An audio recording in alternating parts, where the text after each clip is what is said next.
So as you all know that we here at India Today are doing this series where every day we pick up your favorite IPL franchise and we discuss their auction strategy heading into the IPL 2024 auctions that will take place in Dubai this time on the 19th of December.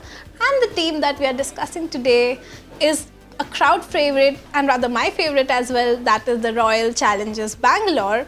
So if we talk about them, they have retained their batting core and have let go of a lot of bowlers. And to give our audience a review as to who all have been retained and released, I'll go ahead. Faf du Plessis, the captain Virat Kohli, Glenn Maxwell, Mohammad Siraj, Dinesh Karthik, Rajat Patidar, Will Jacks, Reece Topley, Suyash Prabhudesai, Mahipal Lomror, Anuj Rawat, Karn Sharma, Akashdeep, Vijay Kumar, Manoj and Rajan Chaudhary, Himanshu Sharma and Mayank Dagar has been traded in. And there's another player, Cameron Green, who has also been traded in from Mumbai Indians to Royal Challengers Bangalore. And now let's talk about the rather more discussed list, that is the release list of players. So they have let go of a lot of bowlers this time who were their frontline pacers. And these are Wanindu, Hasaranga, Harshal, Patel, Josh Hazlewood, Finn Allen, Michael Bracewell, David Willey, Parnell, Sonu Yadav, Avinash Singh, Siddharth Kaul and Kedar Jadhav. Okay, so these are the list of release set of players. And now let's talk about, how they have maintained their batting core and have let go of a lot of bowlers this time. So they would definitely look for a complete rehaul in their bowling lineup, Alan. What do you think about it? So if you look at RCB traditionally, when you go about it, the batting core has always been there. Yeah. You have the likes of Faf du Plessis, brilliant season last time around. Yeah. Virat Kohli, brilliant season last time around. They've invested heavily in Cameron Green. They're going to bring back Maxwell as well. So that is where again the problem starts. You have already got 3 overseas players fixed. Now they need to go for an overseas pacer now that Josh Hazlewood is not there. Right. So when you start with the targets, obviously the biggest choice according to me, or the biggest target will be Mitchell Starc. Yes. He has a history with RCB, 2 seasons, 34 wickets. He's coming back to the IPL once again after a bit of a hiatus, you could say. So I think that is going to be their first target. The second target, it's up in the air. You've got guys like Pat Cummins in the lineup. A lot of Alzari Joseph is there. Yes. A lot of guys are expected to be in the IPL. But I think RCB could bank on Gerald Coetzee. Gerald Coetzee had a brilliant World Cup. I think the most wickets by a South African pacer in a single edition of the World Cup. He was impressive, fast. He could be one of those guys coming in. He has history with Faf du Plessis as well. Both of them play for the same franchise in SA20. So these 2 targets, I think, will be their pacers. And now coming to the... Okay, so first let's discuss more about, Coetzee and Mitchell Starc, the foreign pacers, because, with the purse of 23.50 crores in their kitty, I think Mitchell Starc will definitely will go for a huge bidding war is what I am predicting this time. And even despite his history with Bangalore, I don't think they would have that much amount in their purse this time to, maybe really get Mitchell Starc, because as I said that he will definitely trigger a bidding war. And as you mentioned about Coetzee as well, I think with the kind of death bowling that we have seen over the years, I think he can be a great investment for Bangalore. And now let's come to the spinners, and now let's talk about because Wanindu Hasaranga, he was great with Bangalore, and now with him not being there, what kind of spinners are you expecting? Well, they obviously have Karan Sharma, but you don't really know how much Karan Sharma can deliver. Yeah. Shahbaz Ahmed being traded was a bit strange for me. By the way, he just scored a century today. Exactly. He was a very good all-rounder. With his left arm spin, he is someone who used to pick up wickets as well. Now that Wanindu is gone, I think they need to have a spinner coming in. Now, if it's going to be an overseas spinner, that is a little bit of a doubt. Now, given that they need to spend on a pacer. So I think probably... And by the way, they just have 3 overseas slots left. So one has obviously got to be, a good pacer. Yes.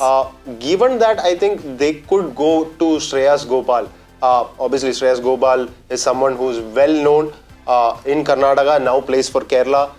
Had a very good smash right now, and he has a good history against RCB as well. He has troubled the likes of Kohli, he has troubled the likes of AB de Villiers, playing for RR. So I think this is the time when he finally does come to RCB. They have not attempted to go for him, but I think now they need to go for him. Right. And that is where I think, they are going to go and get Shreyas Gopal as well. And I think I would rather pick a foreign spinner this time because he also has a history, by the way, with Virat Kohli. He has dismissed him quite a number of times, and I'm talking about Adil Rashid over here, and it would be great if he would rather be with, Virat Kohli rather than playing against him in the IPL. And I think he can be a great option as a leggy on the Chinnaswamy track.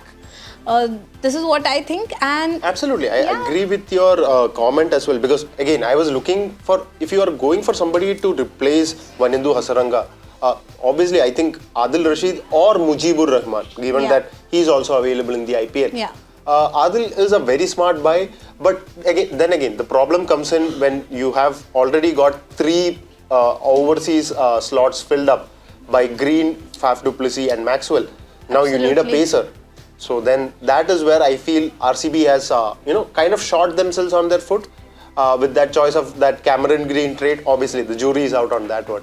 But yeah, I think that is where I feel they could go for an Indian spinner. And obviously, I think Shreyas could be the pick. Shreyas Gopal could be the pick for that as well. Yeah, and even I think, with Shiva Mavi being there, he's one of the young pacers available, and we would love to see young Indian talents being groomed. Do you see him making to the Bangalore side this time? To be very fair, I think, one of the pacers, I think Indian pacers that will be targeted a lot is Karthik Tyagi. I think Karthik Tyagi would have fitted right into this RCB team. But the problem is, since a lot of teams are there for him, I think Shivam Mavi is a good pick to have. He does give a little bit of, he does have that big hitting at the end as well. Not exploited a lot in the IPL. Last season, he did not play a single game for Gujarat Titans. I expected him to do a lot there as well. KKR, he has been on and off, and probably, he's kind of improved his game, and RCB could be the perfect place for him. You've got a Faf du Plessis, you've got a Kohli. They can guide him through the whole process, and I think he could be one of the choice. And now, kind of like when I asked a lot of RCB fans as well, they were kind of in the dark about this choice from me. I think they could actually go for Shardul Thakur. It's not even, I know a lot of people have an indifferent opinion when it comes to Shardul Thakur. But Shardul Thakur could be a good choice because it gives a little more depth to that already strong batting lineup. Absolutely. And we all know him that even though he does leak runs, he has the knack of picking wickets. KKR, he was not used perfectly for his bowling. So I feel he could be one of those picks, especially if they are not getting Harshal Patel for a cut price, because he went for 11 crores, I think, and then they released him. He's not having the best of times, but a lot of people will be in for Harshal Patel given his exploits in the IPL. So and I think for Shardul Thakur as well, I mean, he was there for CSK. He was absolutely brilliant, one of their top wicket takers in their title-winning campaigns in 2018 and 2021. So we really can't rule Shardul Thakur out. As an RCB fan, I would definitely agree with you on this. We scored a depth. Great 68 against RCB last season for KKR. So that is also there. His batting is always there. His bowling, again, he's a wicket taker. At the end of the day, IPL mein, if you have to win, you score runs and you pick wickets. Whatever happens in between doesn't really become a problem. So I think Shardul Thakur could be a, kind of like a wild card choice, I would say, but definitely a target for RCB going forward this time. Okay, so let's see, because as I had mentioned before as well, you tend to win kind of some part of the tournament at the auction table as well. And RCB really doesn't have that great of a history when it comes to auctions. So let's see if this time, with the revamped team management, with Andy Flower coming in as their head coach and Faf du Plessis being there as the captain, how they would be stringing together this winning combination. That we have to wait and watch out for. This was our top picks that RCB can go for in the auctions. So let's see what kind of combination they are going to come up with. This is me, Dia Kakkar, with Alan, signing off for India Today Digital.